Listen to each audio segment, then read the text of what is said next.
दिल्ली उच्च न्यायालय ने एक महत्वपूर्ण फैसला सुनाते हुए साफ कर दिया है कि बालिग लेकिन अविवाहित बेटी भी अपने पिता से भरण पोषण मांगने की हकदार है। चलिए जानते हैं पूरा मामला।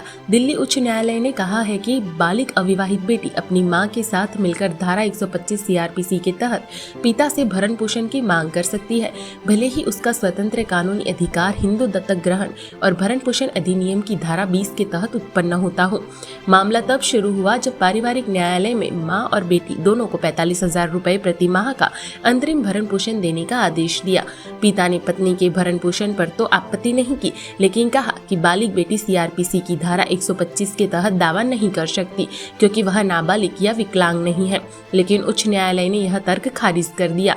न्यायमूर्ति अमित महाजन ने कहा कि अगर धारा 125 के तहत बेटी का आवेदन तकनीकी रूप से स्वीकार्य न भी हो तो भी पिता को कोई नुकसान नहीं हुआ है, क्योंकि धारा 20 HAMA के तहत बेटी का स्पष्ट अधिकार है। न्यायालय ने जोर देकर कहा कि बेटी को केवल तकनीकी कारणों से नई याचिका दायर करने को कहना अनावश्यक मुकदमेबाजी बढ़ाएगा और प्रक्रिया का दुरुपयोग होगा।